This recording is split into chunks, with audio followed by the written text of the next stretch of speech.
এশারের নামাজের পরে একটি দোয়া পড়লে আল্লাহ তাআলা গায়বী ভাবে আপনাকে রিজিকের ব্যবস্থা করে দিবেন।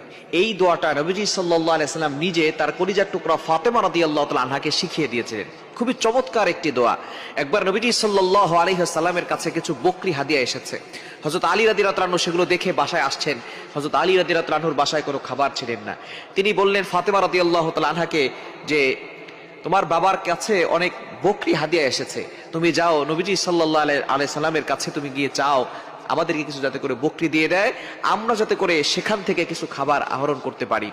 নবীজি সাল্লাল্লাহু আলাইহি সাল্লামের কাছে যখন ফাতেমা রাদিয়াল্লাহু তাআলা আনহা গেলেন, যাওয়ার পরে নবীজি সাল্লাল্লাহু আলাইহি সাল্লামকে বললেন, ইয়া আমার পিতা, আপনি আমাকে একটা বকরি দিয়ে দেন অথবা দুইটা বকরি দিয়ে দেন, আমাদের বাসায় কোনো খাবার নাই। নবীজি সাল্লাল্লাহু আলাইহি সাল্লাম তাকে বললেন, ফাতেমা, তোমাকে আমি এই বকরি না দিয়ে যদি এমন কিছু দোয়া শিক্ষা দেই যে দোয়ার মাধ্যমে আল্লাহ তাআলা স্বয়ং তোমাকে